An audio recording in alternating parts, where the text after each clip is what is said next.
예수께서 무리에게 말씀하여 이르시되 너희가 강도를 잡는 것 같이 검과 몽치를 가지고 나를 잡으러 나왔느냐? 내가 날마다 너희와 함께 성전에 있으면서 가르쳤으되 너희가 나를 잡지 아니하였도다. 그러나 이는 성경을 이루려 함이니라 하시더라. 제자들이 다 예수를 버리고 도망하니라. 한 청년이 벗은 몸에 배 혼니부를 두르고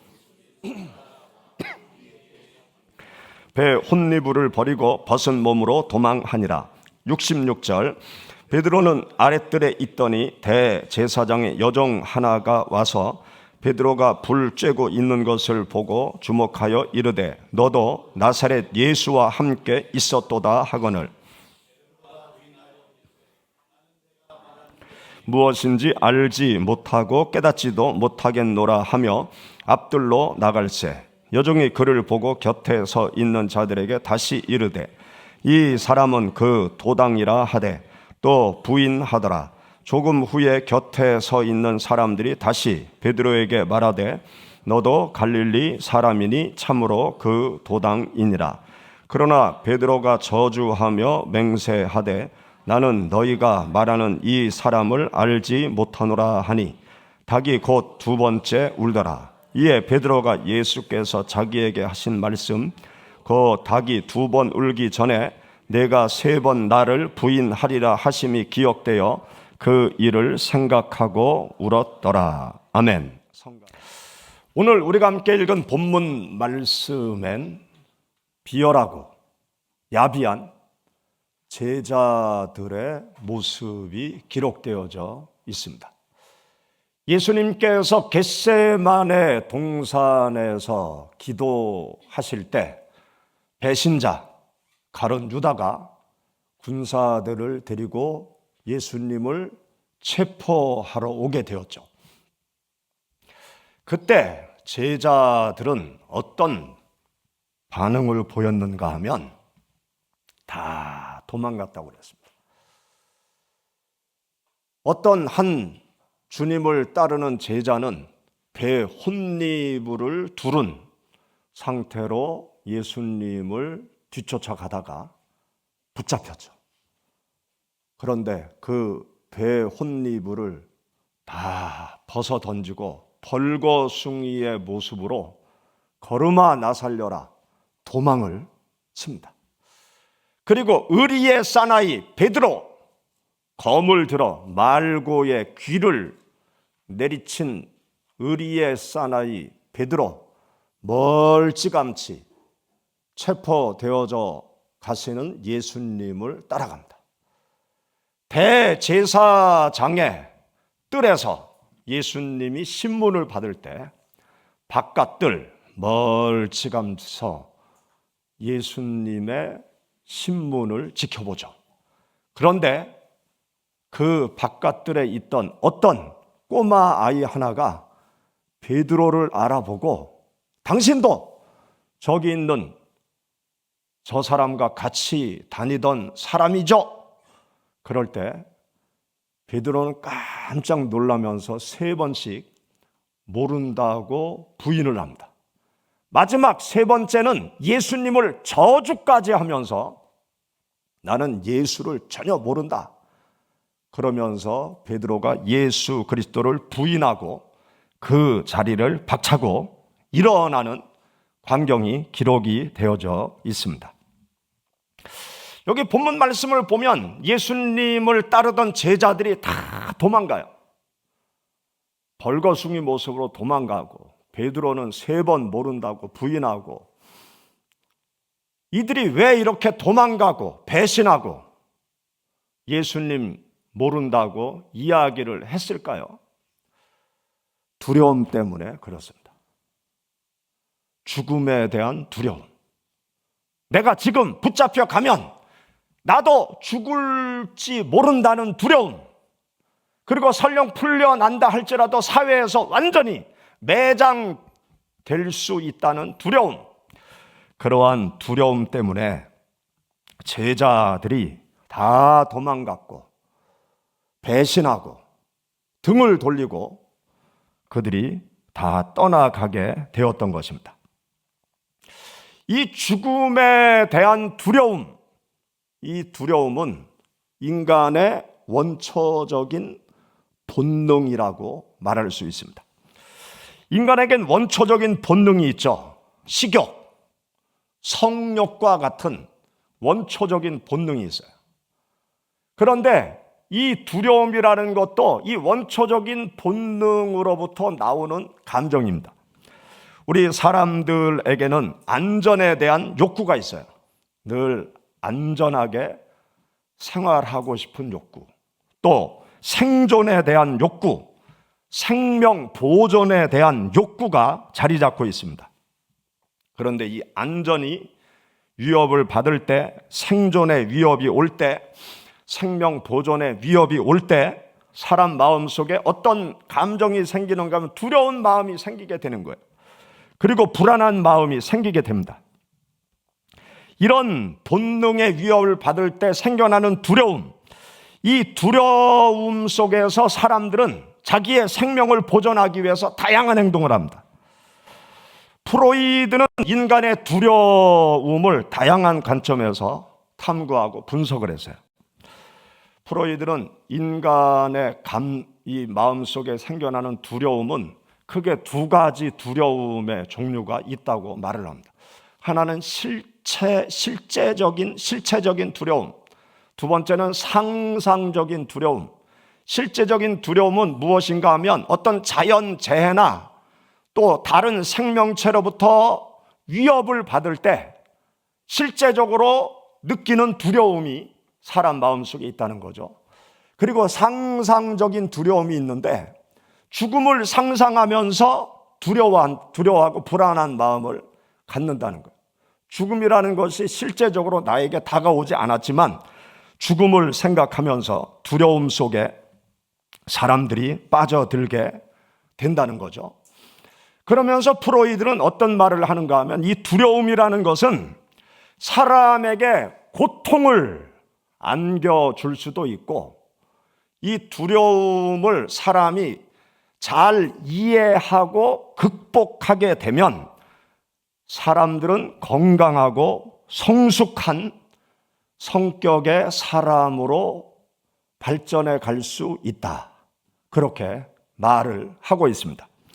이 프로이드의 말을 간단하게 말씀을 드리면 이 죽음에 대한 두려움, 우리에게 두 가지 방향으로 작용을 합니다. 긍정적인 영향을 죽음이 나에게 줄 수도 있고 죽음이라는 이 죽음에 대한 두려움이 또 하나는 부정적인 영향을 나에게 끼칠 수도 있다는 거예요. 우리가 죽음에 대한 두려움, 이것이 나에게 어떻게 긍정적인 영향을 주는가 하면 죽음에 대한 두려운 마음을 갖게 될 때 우리는 안전을 지킬 수 있습니다.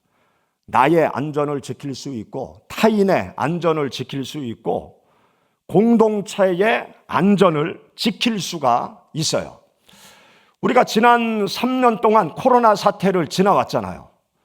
코로나 사태를 지나오면서 모두 다 어떤 불안, 두려운 마음을 가졌었는가 하면 죽음에 대한 불안, 두려움을 다 가졌습니다. 왜냐하면 방송에서 코로나에 걸려서 사람들이 죽는 모습을 계속 우리가 방송으로 듣고 또 내 주위의 지인들이 코로나에 걸려서 죽는 광경을 직접 목도한 사람들도 많이 있죠. 그리고 코로나에 걸려서 심하게 어려움을 겪고 있는 사람들도 우리가 많이 보았습니다. 그러니까 이 코로나에 대한 두려운 마음이 생기잖아요. 왜냐? 죽을지 모르니까. 그러니까 나를 지키기 위해서 마스크도 쓰고 거리 두기도 하고 될 수 있으면 사람을 잘 만나지 않는 거죠. 또 상대방에게 피해를 주지 않기 위해서 여러 가지로 조심하게 되어집니다. 그러면서 나의 안전을 지키고 타인의 안전을 보장해주고 공동체의 안전을 지키게 만드는 것이 이 두려움이라는 거예요. 두려움이 긍정적으로 작용을 해서 우리 대한민국이 코로나 사태 속에서 전 세계 K 방역의 힘을 나타내 보이게 됐지 않았습니까? 이런 것이 죽음의 두려움이 우리들에게 긍정적인 영향을 가져다 주는 거예요. 또 이 죽음에 대한 두려움, 이것이 신앙적으로 볼 때에도 우리들에게 긍정적인 영향을 줄 수 있습니다. SBS 예술단장을 역임했던 김정택 장로님이 있어요. 이분이 그의 신앙 간증 속에서 본인이 어떻게 해서 예수님께로 돌아왔는가 그것을 간증을 하시는데, 모태신앙이었어요. 그런데 예술 활동을 하면서 이제 방탕하게 그냥 세상을 산 거죠. 그냥 즐거움을 쫓아서 세상을 살아온 거예요. 모태신앙이지만 술도 먹고 뭐 재미나 다 그러면 여기저기 많이 다니면서 그렇게 생활을 했다고 그래요. 그런데 어느 날 아주 맑은 하늘에 먹구름이 끼더니 갑자기 천둥과 번개가 치면서 폭우가 쏟아지기 시작하는 거예요. 그런 때가 있잖아요. 그러면 그때는 기분이 좋아집니까? 뭔가 음산한 게 뭔가 좀 두려운 마음이 들잖아요.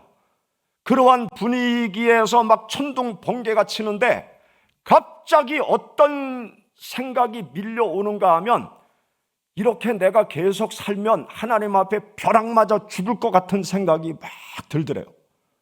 그래서 집에 있다가 너무나 두려워서 어디 피해야 되는데, 갑자기 막 천둥 번개가 집 안으로 칠 것 같은데 어디로 피해야 되는데, 피아노 밑에 들어가 가지고 무릎을 꿇고 하나님 앞에 기도했대요. 하나님, 저 좀 살려달라고. 죄 짓지 않고 다시 하나님을 열심히 섬길 테니까 하나님 저를 용서해 달라고. 그렇게 하나님께로 돌아왔다는 것입니다. 하나님에 대한 두려움, 이 죽음의 두려움 앞에서 죽음의 두려움을 지나 하나님에 대한 두려움 속에 빠져들면서 하나님이 무섭다는 생각이 들고 하나님 앞에 무릎을 꿇게 되었고, 하나님께로 돌아와서 교회 장로님이 되어서 간증하며 하나님을 열심히 섬기게 되었다는 것입니다. 사랑하는 여러분, 우리들에게 다가오는 두려움, 이 두려움이 우리들에게 긍정적인 좋은 영향을 줄 수가 있어요. 마태복음 10장 28절 말씀 이하에 보면 하나님을 두려워해라, 그렇게 우리들에게 말씀해 주고 있습니다. 여러분들 마태복음 10장 우리 28절부터 32절 다 같이 한번 찾아서 읽어보시죠. 몸은 죽여도 영혼은 능히 죽이지 못하는 자들을 두려워하지 말고 오직 몸과 영혼을 능히 지옥에 멸하실 수 있는 이를 두려워하라. 참새 2마리가 한 아사리온에 팔리지 않느냐. 그러나 너희 아버지께서 허락하지 아니하시면 그 하나도 땅에 떨어지지 아니하리라. 너희에게는 머리털까지 다 세신 바 되었나니 너희는 많은 참새보다 귀하니라. 누구든지 사람 앞에서 나를 시인하면 나도 하늘에 계신 내 아버지 앞에서 그를 시인할 것이요. 아멘. 우리가 하나님을 두려워하면서 하나님을 인정하고 하나님을 믿는 믿음의 고백을 하면서 담대하게 이 세상을 살아가는 백성들은 하나님 앞에 인정을 받는 존귀한 자가 되어질 수 있음을 우리들에게 가르쳐주고 있습니다. 이 두려움이라는 것은 우리들의 일상생활뿐만이 아니라 우리들의 영적인 신앙생활에도 아주 긍정적인 영향을 끼칠 수 있어요. 반면에 이 두려움이라는 것은 우리 인간의 삶에 부정적인 영향을 가져오기도 합니다. 어떤 행동과 선택을 포기하게 만드는 것이 두려움이라는 마음이에요. 믿음을, 두려움 속에서 믿음을 포기하게 만들기도 합니다. 또 이 두려움 앞에서 마땅히 행해야 할 것을 포기하게 만들기도 해요. 또 이 두려움이 위험한 상황을 회피하게 해서 옳은 길을 가지 못하도록 막는 장애물이 되기도 합니다. 여기 우리가 함께 읽은 본문 말씀에 나타난 제자들의 모습 한번 가만히 생각해 보세요. 죽음에 대한 두려움이 제자들에게 엄습해 왔죠. 그때 그들은 다 도망갔습니다. 또 배신했어요. 예수님께로부터 다 등을 돌리게 만들었던 것이죠. 여러분, 코로나 사태를 생각해 보세요. 코로나 사태가 죽음에 대한 두려움을 우리 사람들에게 가져다 주고 예수 그리스도 믿는 성도들에게도, 교회 나오는 성도들에게도 죽음에 대한 두려움을 가져다 줬잖아요. 그러면서 교회를 떠난 사람들이 얼마나 많이 있습니까? 사람을 만나면 코로나에 걸릴 수 있다. 많은 사람이 모인 곳에 가면 코로나 걸릴 확률이 높다. 교회에 나가면 코로나에 걸린다. 그러면서 교회를 코로나 사태 속에서 떠나간 사람들이 얼마나 많습니까? 우리 한국의 기독교의 30%가 코로나 사태 속에서 교회를 떠났다는 거예요. 그리고 교회로 아직도 돌아오지 않고 있습니다. 우리 교회도 많은 분들이 교회를 떠나서 교회에 돌아오지 않는 그런 성도들이 있어요. 이 죽음에 대한 두려움, 신앙의 걸림돌로 작용하게 된 것이죠. 그런데 미국의 교회는 양상이 달리 나타났다고 합니다. 미국에서 목회하는 친구 목사들의 얘기를 들어보면 미국의 교회는 코로나 사태 속에서 성도들이 증가했대요. 교회 안 나오던 성도들이 교회를 다시 나오기 시작했다는 거예요. 왜 그렇습니까? 사람이 이 보이지 않는 미세한 바이러스에 의해서도 이렇게 쉽게 죽는구나. 누구나 이 죽음 앞에 부딪히게 되는구나. 그러면서 영원하신 하나님, 영생을 주시는 하나님을 찾아서 나에게도 죽음이 언젠가 또 지금 다가올 수 있으니까 내가 하나님께로 나가서 영생의 세계를 보장받아야 되겠다. 그러면서 죽음을 지나 영원한 생명을 주시는 예수님을 찾기 위해서 교회에 더 많이 나오고 있다는 이야기를 제가 들었습니다. 여러분, 코로나 사태를 거쳐오면서 모든 기독교인들이 많은 생각을 했을 거예요. 저도 많은 생각을 했습니다. 도대체 믿음이라는 것이 뭐냐? 예수님을 믿는다는 게 뭐냐? 교회라는 것이 뭐냐? 아주 본질적인 질문을 여러분들이 하셨을 것입니다. 믿음이라는 것은요, 믿음의 본질은 죽음의 문제를 해결하는 거예요. 죽음이 없다면 믿음을 가질 필요가 있을까요? 인간이 태초부터 지금까지 해결하지 못하는 문제, 죽음의 문제예요. 죽음의 벽을 뛰어넘을 수가 없어요. 인간의 욕구는 영원히 살고 싶은데 영원히 살 수가 없어요. 죽음의 벽 앞에 모두 무릎을 꿇고 죽음을 뛰어넘기 위해서 과학이, 의학이 수천 년 애를 쓰지만 죽음의 문을 뛰어넘지 못하는 이 난제 앞에 신앙을 찾는 것이 아닙니까? 우리가 믿음 생활하는 것은 죽음의 문제를 해결하는 거예요. 예수 그리스도 안에서 나에게 언젠가 다가올 죽음의 문제를 해결하고 죽음에 대한 해답을 얻는 것이 믿음의 본질인 것입니다. 수시로 느끼는 두려움, 이 두려움을 회피해서는 안 됩니다. 나에게 두려움을 가져다 주는 죽음, 이것을 외면해서도 안 돼요. 죽음의 두려움을 내가 가슴에 품고 우리는 하나님 앞에 가서 이 죽음의 두려움의 문제를 하나님 앞에 내려놓고 하나님 앞에서 씨름해야 돼요. 이 죽음이라는 것이 무엇입니까?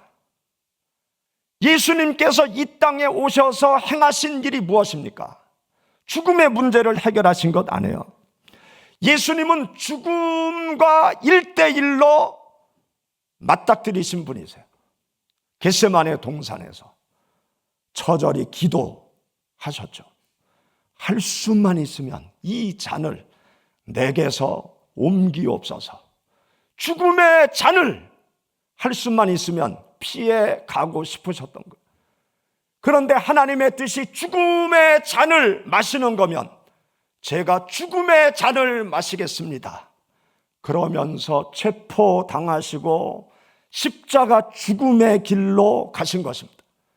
예수님께서 십자가 죽음의 길로 가실 때 예수님을 죽인 자들은 이제 끝이다, 우리가 이겼다, 그렇게 생각을 했죠.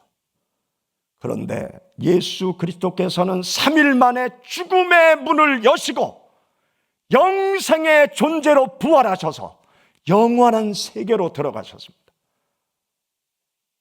예수 그리스도 앞에 나의 죽음의 두려움을 가지고 가면 예수님 안에서 죽음의 문이 열리며 영생의 문이 열리며 영생의 세계가 나의 세계가 될 수 있는 것입니다. 여러분, 예수님께서 죽음을 이기고 부활하신 것을 믿습니까? 예수님께서 나의 죽음을 끌어안고 나에게 영생의 문을 여셨다는 것을 여러분 믿으시기 바랍니다. 제가 고등학교 다닐 때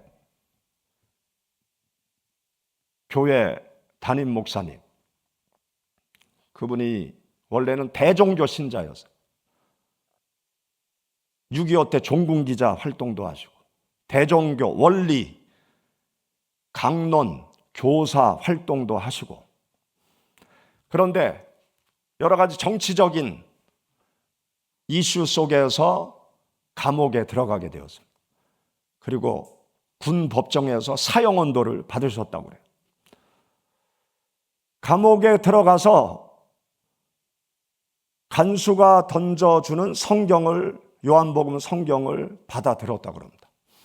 그런데 검찰이 사형 언도를 딱 내리고 나서 대종교 교리를 놓고 내가 죽으면 나의 죽음 후의 세상은 어떻게 되나, 아무리 대종교 교리를 찾아봐도 생각해봐도 죽음 후에 대한 해답이 없더라는 거예요. 그래서 간수가 전해준 요한복음 말씀을 읽어가면서 예수 그리스도를 믿으면 영원한 생명을 얻을 수 있다는 진리에 눈이 번쩍 뜨이게 되셨다는 것입니다. 내가 예수님을 믿으면 영원한 세계로 들어가는구나. 내가 사형을 당해도 예수 그리스도를 믿으면 영생의 문이 열리는구나. 그래서 예수 그리스도를 마음속에 모셔드리게 되었다는 간증하는 것을 들었습니다. 그리고 하나님의 은혜로 감옥에서 풀려났고 목사님까지 되셨어요. 사랑하는 여러분, 예수 그리스도를 믿는다는 것은 죽음을 지나 영생의 세계로 가는 것이 예수 그리스도를 믿는다는 것입니다. 예수 그리스도 안에는 죽음이 끝이 아니고 죽음은 영생으로 가는 문이 되어지는 것입니다. 우리가 이 세상을 살아가면서 두려움이 다가오게 되면 멈칫하면서 가던 길을 계속 가지 못하잖아요. 우리 예수 그리스도 믿는 성도들은 예수님 안에서 죽음이 영생의 문으로 바뀐다는 사실을 아시고 하나님께서 나에게 말씀하시는 그 길을 담대하게 걸어가는 하나님의 사람들이 되어야 할 것입니다. 같이 기도하겠습니다.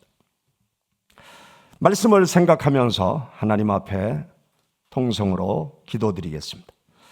하나님께서 우리들에게 주시는 것은 두려워하는 마음이 아닙니다.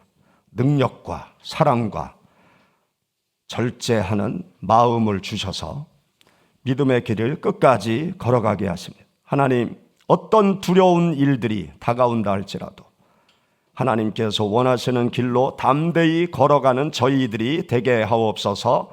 통성으로 기도하겠습니다.